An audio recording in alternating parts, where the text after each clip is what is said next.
Hey everybody, Nick Espinoza, your chief security fanatic here, and today I'm asking the question, in a war of misinformation, what is and is not considered censorship? Now, first, before I dive into the topic of the day, let me be clear about the distinction between misinformation and disinformation as I see it.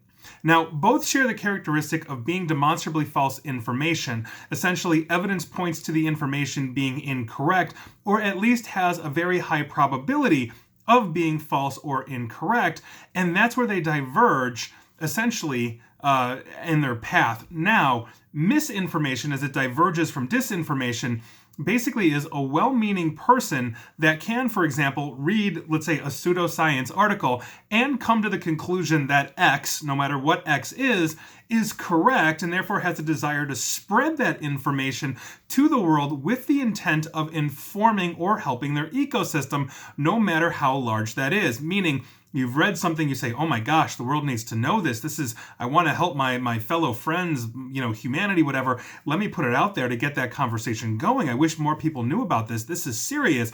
And that information may be demonstrably false. They simply don't know it, but their intent is good. Disinformation, on the other hand, has ill intent. The author knows that what they're saying is false and putting it out there with the intent to harm that ecosystem or even adversaries. Now, a very famous example of disinformation that was effective would be in World War II. Both sides tried to leave disinformation for the other side so that their armies would attack or defend the wrong locations or make decisions on their strategies that would jeopardize them and therefore strengthen their opponent. Both the Allies and the Nazis did this. Today, we see nation states put out official quote-unquote news-looking information in order to drive a wedge into society, and that has been very effective. Study after study has talked about this. I've talked about this here on this show, this podcast and video. So this is a very known and common thing. And therein lies the question. If we actually remove information or disinformation from circulation on, say, Facebook, are we actually witnessing censorship, or should it be taken down? And you're not really censoring somebody, even though, let's say, they had the best of intentions.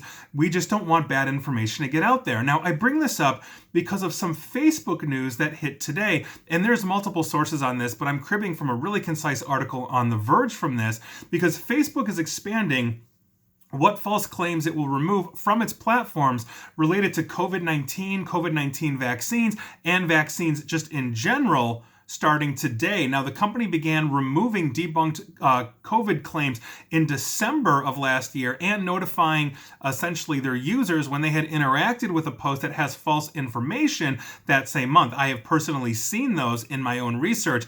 And even when you go to share something, it says, hey, wait a second, this is about COVID. Are you sure you want to share this? Kind of trying to make the person think twice. But now, the list of potential claims that could get a post removed is starting to grow. Now, highlights from the new expanded list of false COVID-19 and vaccine-related claims basically would now include that COVID is man-made. We've also recently seen a report from the WHO, I think it was the WHO or CDC, that said it's extremely unlikely that it was man-made in a lab in Wuhan, China. That report just came out in the last 24 hours or so.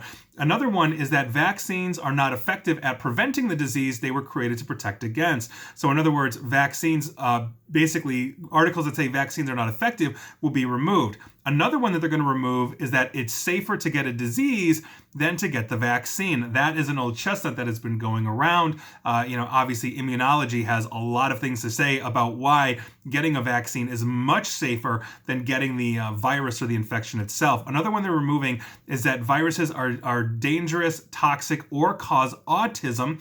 We have seen vaccines cause autism for years and years based off of a study done, I believe it was in the 1970s, from a doctor, and that has been going on for quite some time. Now, Facebook says it will start enforcing this policy immediately, focusing on Facebook groups, pages, and accounts that share content from this new list of debunked claims. So they're going after these first. The company also said that it would consider removing the sources of these posts entirely if they became repeat offenders. So if you keep throwing out that COVID-19's vaccines cause autism over and over and over and over, they're just going to ban you. I think that's where this is going. Now, notably, the company says that it will only be enforcing this change during the quote-unquote COVID health emergency. So while tamping down on these claims could be a major blow to things like the anti-vax movement on Facebook, it may not actually last long. This may be a temporary move. Now, even if it remains brief, it's an important change to note because Facebook was a major source of vaccine misinformation and disinformation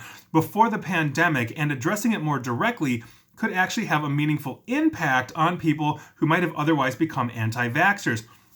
We also saw that when Twitter, not to get off of Facebook, when Twitter started banning just a zillion people after the January 6th riots, they said that, according to their own research, misinformation had dropped by over 70% in the week. And so there may be actual truth to that we may see a lot of this clear up. In other words, the anti-vax movement, for example, would not make more converts, those people that are, again, meaning well, but reading information that is demonstrably false and believing it. Now, here's the thing.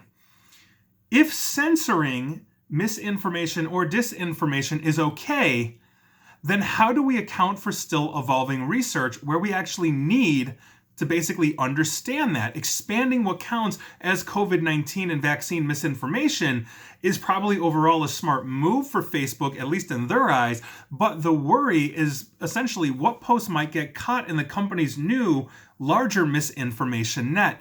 So, for example, studies into the effectiveness of certain masks, vaccines, and tests are still ongoing.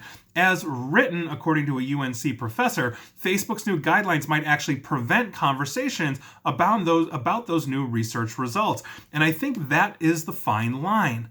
So if you have misinformation that has been proven consistently over time incorrect, whether it's misinformation or disinformation, and you remove it, is that considered censorship versus, let's say, we have a lower probability, or let's say there's a 60% probability that X is false, but that 40% is enough to warrant an actual debate or discussion, ideally at the intellectual or scientific level, as opposed to, well, I think this or I think that, or I feel this and I feel that.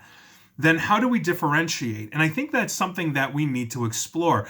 I don't have the perfect answer for this in terms of making sure that we are getting rid of misinformation and disinformation, while not, let's say, hindering somebody's ability of free speech. If you believe what you believe, I can't really stop you from that. And obviously studies have shown that if I say, well, you're wrong and here's why, people have a tendency, a much greater tendency, to want to dig in and simply say, no, I am good. And now we go online and we have all of our friends that believe what we believe, even if it's demonstrably false, and they're saying, keep the faith. That's the problem we have here. And so I'd love to hear your thoughts on this.